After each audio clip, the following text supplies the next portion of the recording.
नमस्कार साथियों, मैं आपका दोस्त रामतीर्थ भारती आप सभी का स्वागत करता हूं आपके अपने YouTube channel economics and NCERT में। साथियों, आज हम बात करेंगे movement and shift in demand curve, यानी कि मांग वक्र में परिवर्तन और खिसकाव। तो साथियों, इसमें जो परिवर्तन और खिसकाव होता है वो दो अलग अलग कंडीशन है, उनके बारे में हम बात करेंगे।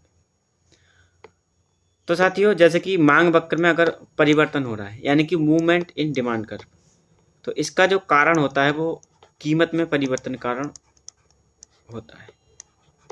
कीमत में परिवर्तन इसका मुख्य कारण होता है। यानी कि अगर मांग वक्र में परिवर्तन हो रहा है यानी कि मूवमेंट हो रहा है, तो उसका जो कारण होता है वह कीमत होता है।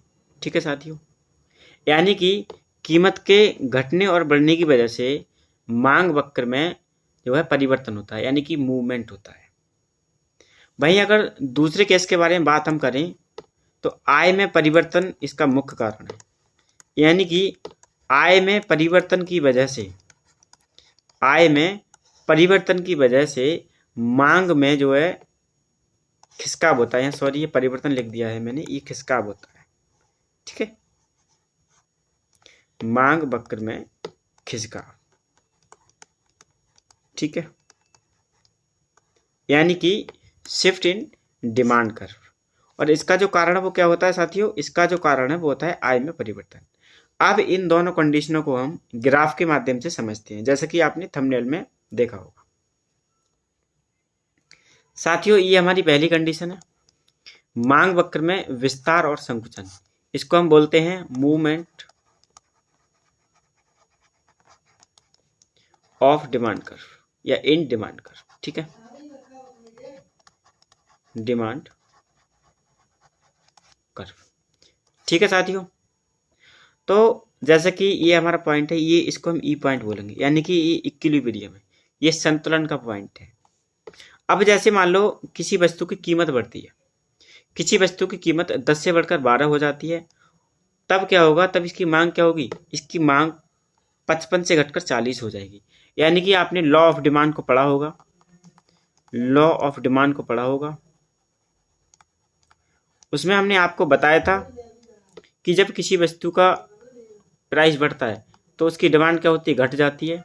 और जब किसी वस्तु की कीमत यानी कि प्राइस घटता है तो उसकी डिमांड बढ़ जाती है। ठीक है, तो यही वाली कंडीशन है यहाँ पर कि प्राइस 10 से 12 हो गया है, तो इसकी जो क्वांटिटी डिमांडेड है यानी कि जो मांग है वो क्या हो गई? कम हो गई। ठीक है साथियों, तो इस घटना को हम एक्सटेंशन यानी कि विस्तार बोलते हैं। ठीक है साथियों, अगली घटना क्या होती है, यानी अगली स्थिति जो है वो हमारी कीमत 10 से घटकर अब क्या हो गई? 7 हो गई। जब ये वाली स्थिति आती है यानी कि प्राइस घटा तो क्या होगा? डिमांड बढ़ जाएगी। इस वाली कंडीशन को हम क्या बोलते हैं? इस वाली कंडीशन को हम कंट्रैक्शन, ठीक है, यानी कि संकुचन बोलते हैं। अब क्या होगा? हमारी जो डिमांड है वो 55 से बढ़कर कितनी हो जाएगी? 75 हो जाएगी। तो साथियों, यहाँ पर कुछ इसके जो बेसिक्स हैं वो मैं आपको बताता चलूँ कि जो मांग वक्र में विस्तार और संकुचन होता है, ठीक है, इसका जो मुख्य कारण वो क्या है साथी? प्राइस, यानी कि कीमत की वजह से मांग वक्र में विस्तार और संकुचन होता है। ठीक है साथियों, विस्तार और संकुचन होता है।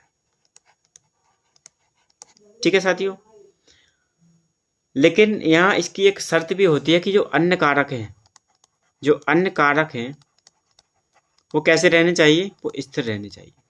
अब अन्य कारकों में क्या हो सकता है? अन्य कारकों में उपभोक्ता की आय हो सकती है, रुचि हो सकती है, जनसंख्या परिवर्तन हो सकता है, और इटीसी, और भी बहुत सारे कारण इसके हो सकते हैं। तो आई होप आपको मांग वक्र में विस्तार और संकुचन यानी कि मूवमेंट ऑफ डिमांड कर्व आपको समझ आ गया होगा। इसका जो एक्सटेंशन कैसे होता है और कंट्रैक्शन कैसे होता है, ये दोनों ही कंडीशन आपको समझ आ गई होंगी। अब आगे हम बात करते हैं अपनी सेकंड कंडीशन के बारे में। ठीक है साथियों, यानी कि मांग वक्र में खिसकाव, इसको हम बोलते हैं शिफ्ट इन डिमांड कर्व।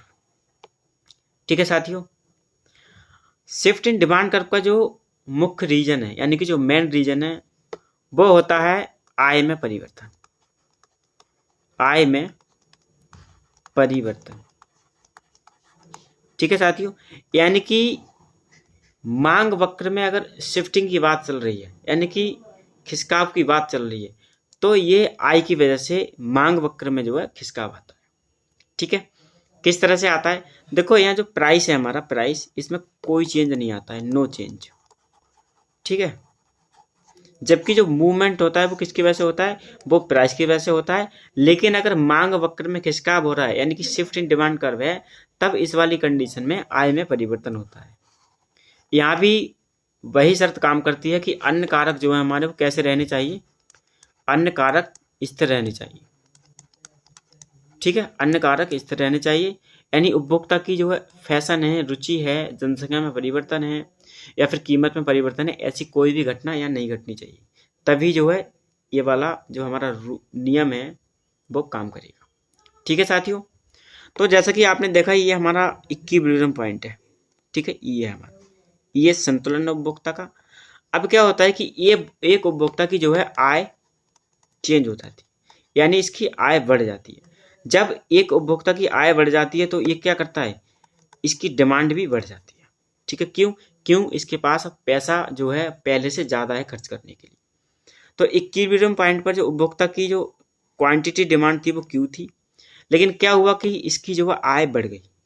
आय बढ़ने से जो डिमांड है वो Q1 हो जाती है, यानी कि Q से Q1 पर चली जाती है, और इसकी जो डिमांड है, क्वांटिटी डिमांड है, वो क्या होती है, बढ़ जाती है। लेकिन साथियों यहाँ आप एक चीज़ देख रहे होंगे, जो हमारा प्राइस है वो कांस्टेंट है, यानी कि प्राइस कैसा है, स्थिर है, प्राइस में कोई चेंज नहीं आ रहा है, वो मैं आपको पहले ही बता चुका हूँ। सेकेंड कंडीशन क्या होता है कि उसी उपभोक्ता की जो आय है वो घट जाती है। अब जब एक व्यक्ति के पास पैसा नहीं होगा खर्च करने के लिए, तो सीधी सी बात है कि वो डिमांड भी नहीं कर सकता, यानी कि उसकी डिमांड भी क्या होगी, डिमांड भी जो है घट जाएगी। ठीक है साथियों, देखो प्राइस का स्तर हमारा वही है। ठीक है, जब आय घट गई तो हमारा क्या होगा, डिमांड भी घट जाएगी, यानी कि क्वांटिटी डिमांड हमारी घट जाएगी, और अब हम बाएं तरफ को मूव कर जाएंगे। ठीक है साथियों, और अगर हमारी आय बढ़ेगी तो हम दाएं तरफ को मूव करेंगे, जहाँ डी डेड डैश और डी डेड डैश जो है हमारा मांग वक्र होगा। इक्विलिब्रियम पर जो हमारा मांग वक्र है वो डी डी है, और अगर मांग हमारी जो आय घट जाती है तब हमारा मांग वक्र डी डैश और डी डैश बनेगा। ठीक है साथियों, तो ये दोनों ही कंडीशन आपको, इसकी दो कंडीशन और पिछले वाली जो स्थिति थी उसकी दोनों कंडीशन आपको समझ आ गई होंगी। तो साथियों यहाँ से क्वेश्चन जो डायरेक्टली पूछ लिया जाता है, यहाँ से क्वेश्चन यही पूछा जाता है कि जो मांग वक्र में शिफ्ट होता है वो किसकी वजह से होता है, तो आप डायरेक्ट आंसर लगाएंगे आय की वजह से। और अगर आपसे पूछा जाएगा कि मांग वक्र में विस्तार और संकुचन या मूवमेंट ऑफ डिमांड कर्व क्यों होता है, तब आप कहेंगे कि प्राइस के बढ़ने से, यानी कीमत की वजह से। ठीक है, कीमत की वजह से। तो आई होप आज की क्लास आपको समझ आई होगी। तो साथियों वीडियो को लाइक करें, चैनल को सब्सक्राइब करें और हमारी वीडियो को शेयर भी करें, और एक प्यारा सा कमेंट आप जरूर छोड़ें। तो साथियों कल मिलेंगे आपसे एक नई क्लास के साथ, तब तक के लिए जय हिंद जय भारत।